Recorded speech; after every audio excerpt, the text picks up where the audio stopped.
Everybody put your hands up. We got to send the praise up. Oh, everybody put your hands up. I said we got to send the praise up.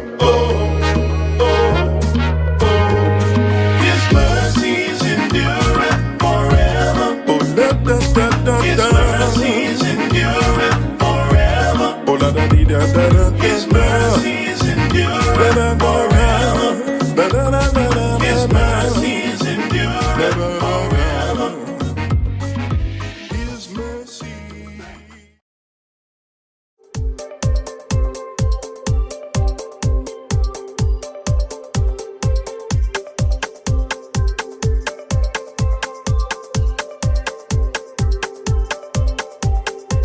I like to take you further back in time. That is only if you really don't mind. I have a song I like to sing. Sing a song unto the King. We have the song that we use.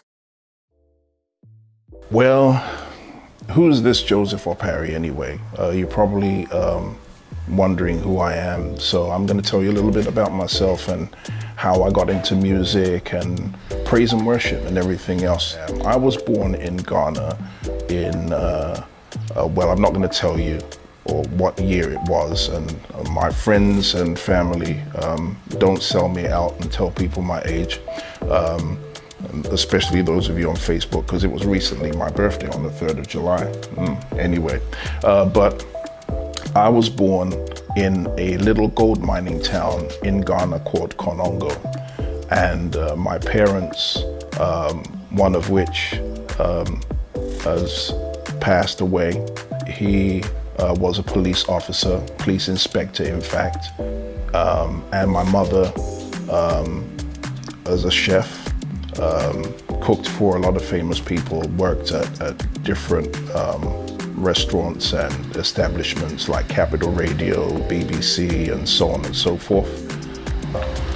So I was taken to England at the age of 18 months. So I was in Ghana, in Konongo, and I don't know if I was between Konongo and place up in the mountains called Okro, but I do know that I was in Konongo, and I know that my uncle, who goes by the name of George, was taking care of me till my mom came and took me to England, and we moved to Hampstead, and from Hampstead we moved to Hackney Wick, not too far from where they built the Olympic Village, and then from there we moved to Islington after the death of my stepfather in 1979. Yes, some of you were not even a twinkle in your mother's eye, 1979. But anyway, that's how I ended up in England. And then I went to school, secondary school, at a place called Central Foundation Boys School, which is near a place called Old Street Roundabout. And that is where I had my first experience trying to sing. The assistant headmaster, who I think his name was Mr. Barnes, I can't remember if it was Mr. Barnes or Mr. Barnes was the headmaster, and then you had Mr. Blanford. He was the one who started me off singing. He made me join the school band as a singer. I tried at first to learn how to play saxophone and clarinet. That didn't work out very well. I wasn't too good with that. So I ended up joining the school band as a singer, and he had me singing songs by Louis Armstrong, and I had to sing jazz songs like Mac the Knife and a few others, Georgia, which is Ray Charles, and all of those. And after that, I didn't really sing. I think I was around 11, 12. After that, about a year of doing that, I didn't do any singing for, probably about 10 years.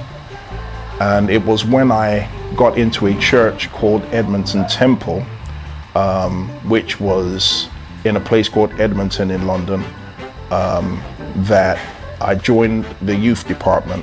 This is when I came back from Ghana, having been to school in I was in Ghana from 1984 till 1989. And it's at Edmonton Temple. I joined the youth department, and as one of those involved with the youth department, they needed a singer, worship leader. And so I remembered the experience that I had had and decided to try to sing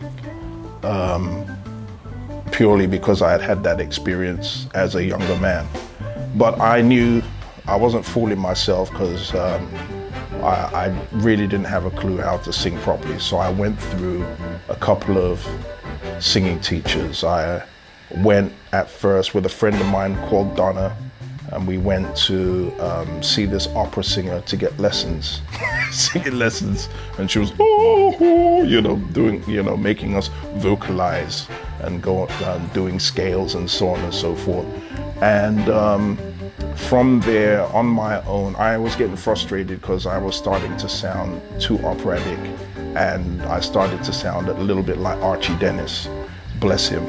I do love some Archie Dennis, but I didn't want to sound too much like Archie Dennis.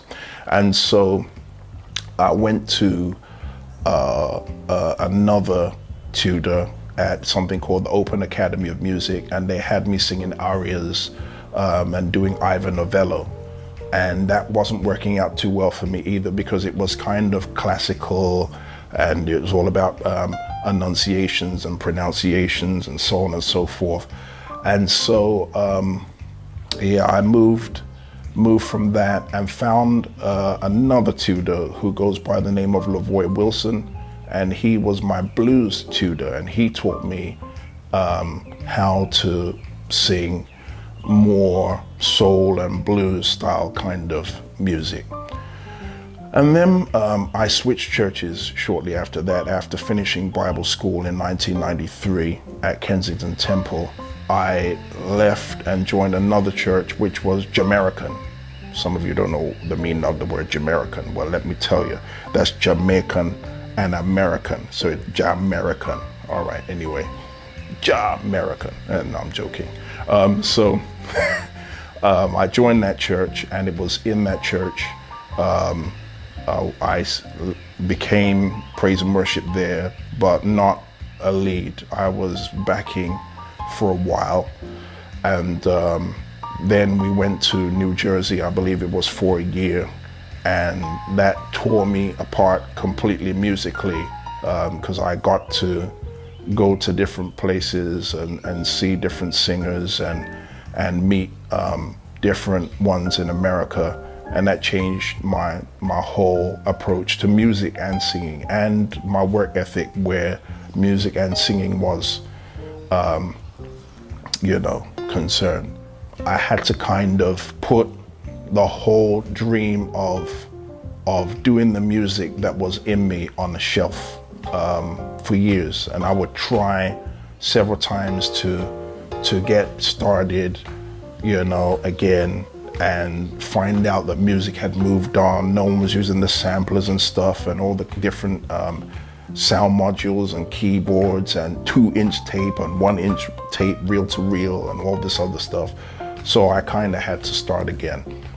And so I think around 2016, 2017, that way, I ended up kind of starting again. Started out on Logic after learning GarageBand and finding out they're kind of similar, learn how to use those.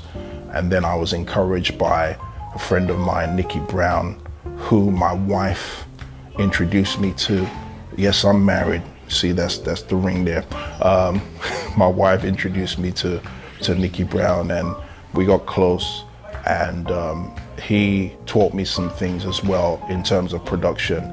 And so that has been somewhat on my journey in the UK. But at the ending of 2021, the Lord had spoken to me prior to that, but said that we needed to move. So I believe it was the Lord told us to move. So we moved to Ghana the third quarter, ending of the third quarter, around, I believe it was September 2021. And we've been here since. And since being here, I've had more time to kind of get more focused on what I'm doing. So I released a couple of years back a single called I Have a Dream, but this album has been a bit more of a challenge in putting stuff together because I had to kind of listen and learn a little bit more, even though I knew a little bit more about the AfroBeats stuff, because the origin of it is high life, and I was here in the 80s for all the high life stuff.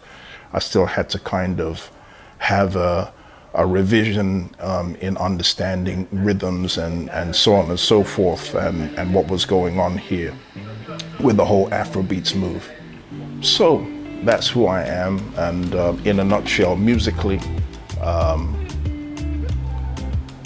one of the things that I wanted to bring in is the fact that when I was in Ghana back in the 80s, I used to dance with a friend of mine called Reggie Rockstone, and he's gone on to become something big in the whole Afrobeats scene in Ghana, and is known in Nigeria. We're still friends, but he does secular stuff. I'm sticking to my gospel journey right here. I'm still a believer in the Most High Yah. Yes, I call him Yah, not God, even though you can call him God if you want to, but I believe his name is Yahweh. And so I've been on this journey for years, and now this is my time to express myself in those terms. Afrobeats, R&B, that's really who I am as an individual. I know there's the new gospel stuff, and unfortunately for me, I haven't really taken to it. Bless those of you that do it. I wish you all the best with that. I respect you musically for what you do, but this is my expression. So hopefully you like what I've produced, and you'll go listen, get behind it, and tell somebody else about it. All right? So bless you.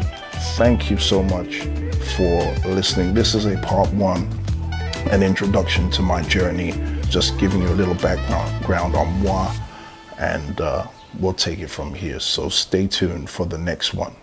Bye for now.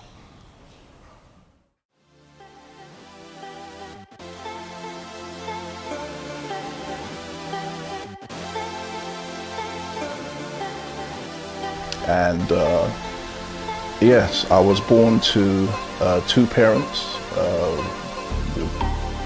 That's funny to say two parents. Okay, let's start again. My parents are. Okay. Well, this is a testing stereophonic sound for sound music. Yes. Well, you want to beat?